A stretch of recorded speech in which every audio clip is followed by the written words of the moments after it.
They actually did it, as the Boston Celtics have done their final waiver claim at the moment with waiving guard Lonnie Walker, as he will be waiting to get claimed off of other teams or potentially join the main Celtics. So, what's ahead for Lonnie Walker and what's ahead for the Boston Celtics as they gear up for their season start on Tuesday?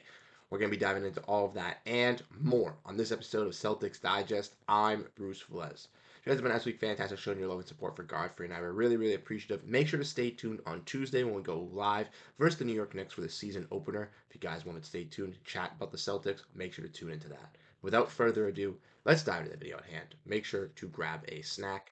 And like I said in the introduction, Lonnie Walker IV has been waived by the Boston Celtics here as we're approaching the deadline for Exhibit 10-day deals. So if you guys do not know, the deadline for those deals is at 5 o'clock. So teams are going to be rapidly going after and kind of making these decisions here as they try to finalize their roster. Or some guy's going to be brought in as their final two-way deal, or some guy's going to get waived and be sent down to the G League. That's what these teams are running into today. And the Celtics had some names on top of their list that they've had to figure out. As we've seen in the last couple recent updates, they've obviously waived Dimitris Kapinstev, they waived Hasten Ward, who they signed, they waived Jay Scrubb, they waived Ron Harper Jr., which were expected, but Lonnie Walker was the name that was being talked about all around Boston as fans, including myself, felt that he wasn't deserving of an Exhibit 10-day deal and should be at least given a standard at NBA contract. With the new CBA restrictions, it's been a little difficult for a player like Lonnie Walker, who hasn't really found a home yet or a typical play style that can really suit him,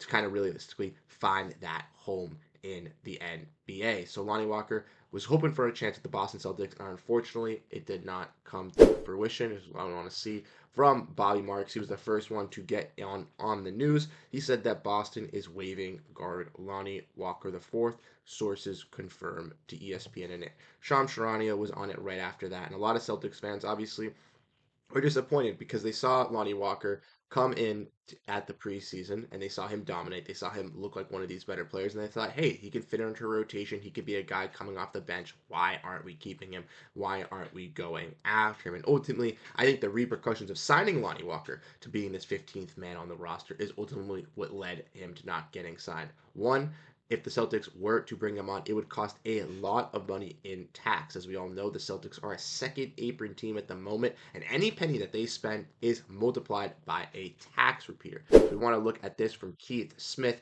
Like he said, as he expected, the Celtics will keep their 15th spot open by waiving Lonnie Walker. There would have been an $11 million in salary plus tax penalties with signing Walker, and that was a big ask for a likely non-rotation player. Walker would join the main Celtics unless he signs an NBA deal elsewhere. That was the plan when he signed with Boston. So, right as we know, and we've talked about on this channel before, in training camp, Lonnie Walker has envisioned himself kind of going to Maine and kind of going through that system, but being in a winning culture and would like to embrace that. So, if he doesn't get picked up of waivers, if he does not, he'll be getting a signing bonus of $75,000 of being waived, being sent to the G League. We'll ultimately be able to work over there. But as Keith Smith stated, I agree with him. I totally think this is the right move for the Celtics. Like we said, even though they are a top tier team, even though they're already shelling out a bunch of money, why not give it for a guy on the 15th roster? You could be saying, I could agree, he definitely deserves it. But ultimately, with the role that he's going to be playing off this bench, it wouldn't be substantial. Like we said, and like we've broken down for the Boston Celtics, they already have players typically in this role. We already know that he's kind of competing for that backup two spot with Jaden Springer, but ultimately guys like Peyton Pritchard, Sam Hauser, even Al Horford when he's coming off the bench with Porziņģis back, guys like Tillman and Luke Cornett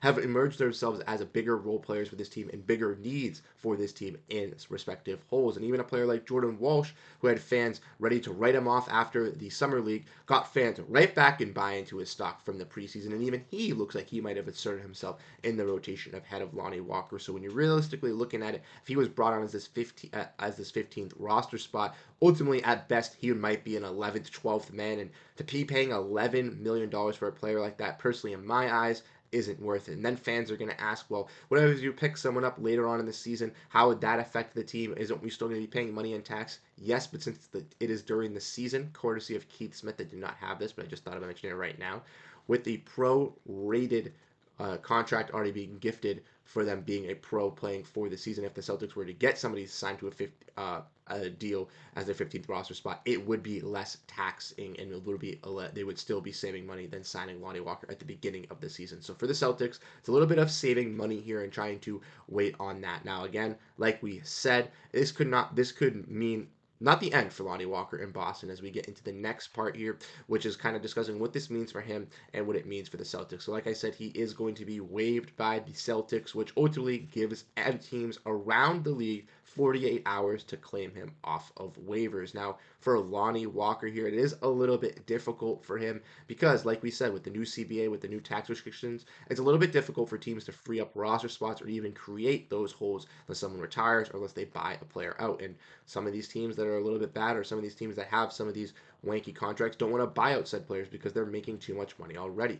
So for Lonnie Walker, I think it'll be difficult for him to find an NBA roster spot due to the fact that obviously we're seeing all these cuts and stuff, but there's not many spots realistically open for Lonnie Walker. And for fans that might be saying, well, why don't you go out and get Lonnie Walker on a two-way contract? Why do you want to go do something like that? Well, unfortunately for the Celtics, they cannot, as Lonnie Walker is not eligible to be on two-way contracts. To be eligible on a two-way contract, you have to be in the league for at least, I think, for 3 or 4 seasons, and he is obviously above that, and he is not eligible to sign on a two-way contract. So even though there are 3 or 4 two-way spots available in the league right now, he can't go in and take one of those spots. So Lonnie Walker has to wait for a guaranteed spot, a guaranteed deal to take a real roster spot. And like we said, in the offseason, he wasn't given those roster spots. And yes, he had a preseason to showcase his skills and look good. But will that really realistically let a player cut one of their young guys that they just drafted or want to buy out said player to bring in Lonnie Walker for just a chance to spark off their bench? Ultimately, I don't think so. And my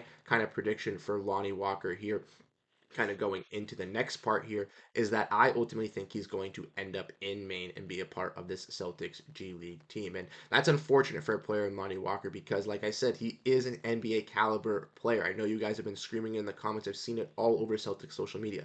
Everybody knows he's an NBA ready guy and that he can play in the NBA. And this is even a bigger call for expansion and why it is needed, as there's players in this league similar to him and Dennis Smith Jr., and Markelle Fultz that are not in the league right now, and O'Shea Brissett, a past Boston Celtic, that aren't in the league right now, that could be in the league and could be getting some experimental run just because there's not enough spots and there's already enough good players that could be competing in this league. Expansion is going obviously in the works, but it should be going even faster with the cause of this because we're seeing so many NBA players having to sit out due to contract reasons.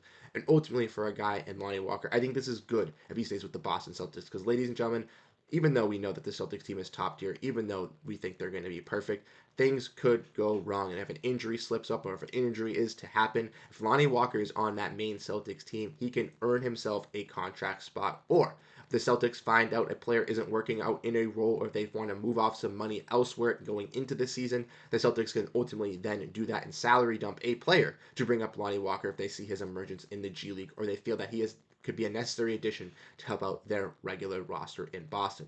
Ultimately, I think that if Lonnie does go to Maine, that it is not over for Lonnie Walker in his quest to getting back to the Boston Celtics. And he could get picked up by another team off waivers, like I said. But going into this 48 hours of waiting for that, ultimately, I think that a lot of teams are going to be trying to shed some contracts, figuring out what they're doing with their own training camp rosters, that Lonnie Walker will be able to clear waivers. I think he'll ultimately go to Maine, as he's already said in the training camp that that's what he wants to do. He understands what it might take for him to succeed. And he also said on his Instagram story that no risk, no story, ready to bet on himself. So like I said, I think that's feeding more into Lonnie Walker going into Boston, betting on himself, wanting to prove everybody that he deserves this NBA contract, and either he'll get picked up by another team throughout the season, or ultimately a month or two in the season if the Celtics run into injuries or run into a problem, they might be able to bring up Lonnie Walker to fix that issue. But like I said, let me know what you guys think down below in the comment section. What are your guys' initial thoughts, reactions on this Lonnie Walker news, on the waiving? I wanted to make sure we get a video out for this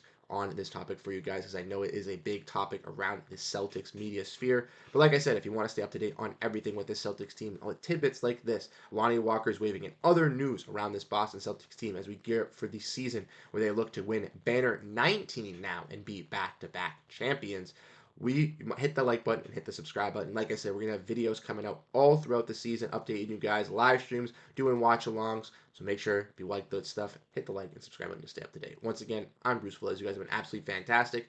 I'll catch you guys in the next video. Have a great rest of your day. Peace out and go Boston Celtics, baby.